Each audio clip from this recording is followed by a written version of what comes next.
दोस्तों, आज की कहानी है छोटी बहू, अब तुम लड़का पैदा कब करोगी।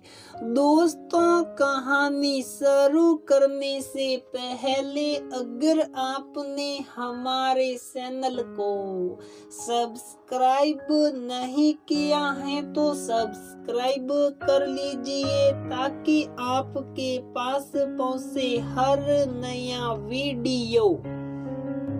मुबारक हो, अजीत की माँ दूसरी बार सास बनी हो। तुम्हारे तो मजे हैं, बस बैठी रहना। दोनों बहुएं काम करेगी, तुम साय की सुस्की लेना। कालिंदी जी की पड़ोसन उन्हें दूसरे बेटे की शादी की बधाई दे रही थी।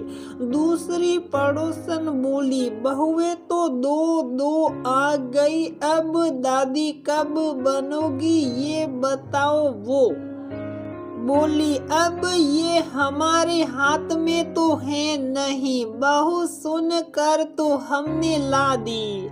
अब आगे की कार्रवाई तो इन लोगों को ही करनी होगी। इतना बोलकर सभी हंसने लगी। समय बीता, बड़े बेटे की शादी को 2.5 साल हो गया तो एक नन्ही कली घर में आई। सभी बहुत खुश थे। बहुत सालों बाद घर में कोई छोटा बच्चा आया था। अजीत के पिता बहुत खुश थे क्योंकि उनको कोई बेटी नहीं थी। अजीत की माँ खुश तो थी पर बोली, एक पोता पहले हो जाता तो ज्यादा अच्छा होता।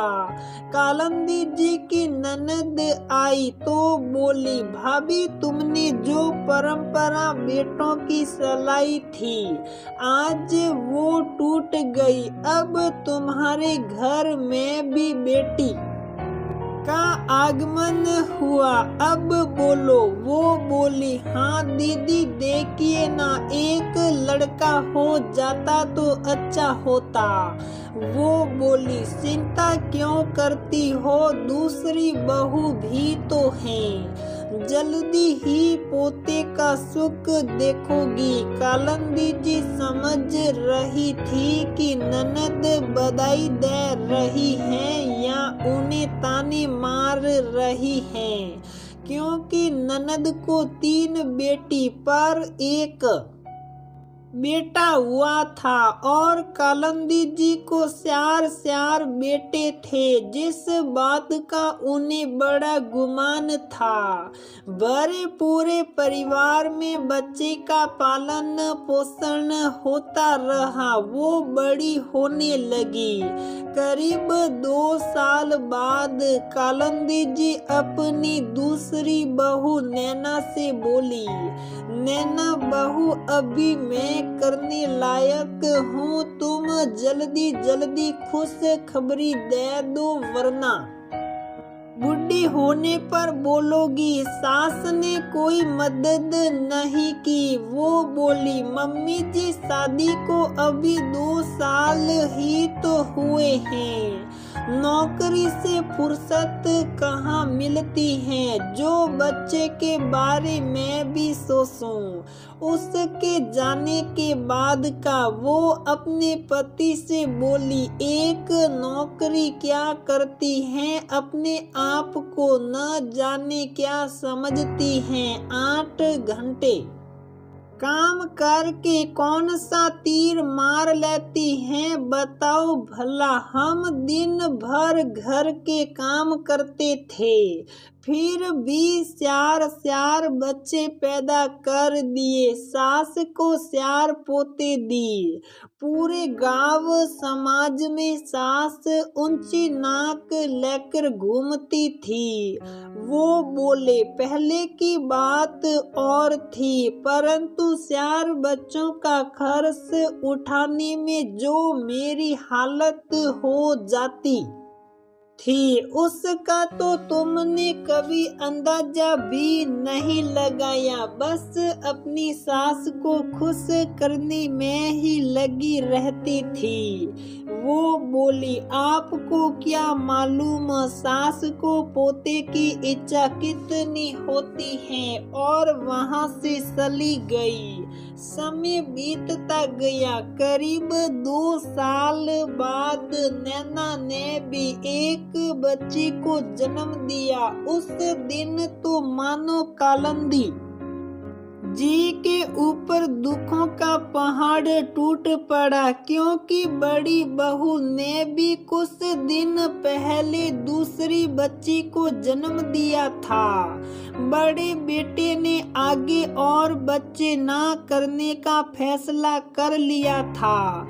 कालिंदी जी ने अपने तीसरे बेटे की शादी रचाई। बहू के आने के बाद उन्होंने जितने टोटके और नुस्खे होते हैं सब कर डाले। संयोग ऐसा हुआ कि तुरंत ही बहू गर्भवती हो गई। उनके मन में लड्डू फूटने लगे। उन्हें लगा इसने देर नहीं लगाई है तो इसे लड़का जरूर होगा। पर वो कहते कि हो वही जो राम चाहे, तो वही हुआ। फिर एक बार लक्ष्मी का आगमन हुआ। उस दिन तो मानो उन्होंने उम्मीद ही छोड़ दी। संयोग ऐसा था कि की 3 पतियों का जन्मदिन एक ही महीने के 1 सी तारीख को आता था। घर में एक बड़ा सा उत्सव का माहौल था। खाते पीते लोग थे, पैसे की कोई कमी नहीं थी। सबने एक बड़ा आयोजन रखा और जान पहचान सगे संबंधियों सबको न्योता दिया।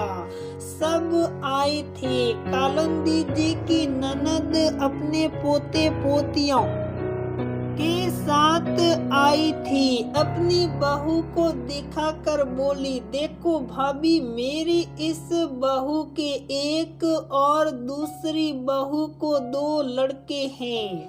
क्या करोगी, अपना अपना नसीब है। अब तुम्हारे घर में बेटियां ही हैं तो इसमें तुम्हारा क्या दोष है। वो बोली, जले पर नमक मत छिड़को। कहने को 4 बेटे हैं, पर किसी ने पोते का सुख नहीं दिया। समय बीता। कुछ सालों बाद उनके छोटे बेटे की भी शादी हो गई। अब तो पोती भी ब्याह करने लायक हो गई थी, परंतु वो अपनी पढ़ाई में मगन थी। एक रोज खबर आई कि उनकी बड़ी पोती ने पूरे जिले में सबसे ज्यादा अंक लाए और सिविल सर्विस की परीक्षा पास कर ली। वही उनकी ननद का पोता उस परीक्षा में चोरी करते हुए पकड़ा गया और उसे जेल हो गई। चारों तरफ से कालिंदी जी को बधाई मिल रही थी। सब बोल रहे थे, भगवान करे हमें भी पोती हो और आपकी पोती जैसी वो गुणवंती हो। अपनी ननद के पोते के बारे में जब उन्हें पता चला तो हैरान हो गई। अब तो उनके दिमाग से पोते का बुखार भी उतर गया था, क्योंकि पोती ने पूरे समाज में इतना नाम ऊंचा किया जो शायद कोई पोता भी नहीं कर सकता था। पोती की सफलता से वो इतनी खुश हुई कि मिठाइयों का डब्बा लेकर बैंड बाजे के साथ वो अपनी ननद के घर पहुंची। उससे बोली, बेटे तो 4 हैं, हाँ पोता एक भी नहीं, पर मेरी सभी पोती 40 के बराबर हैं। अब तो भगवान से कहूंगी पोता दे या ना दे, पर इनको सद्बुद्धि दे कि वो अपने परिवार का नाम सदा ऊंचा करे।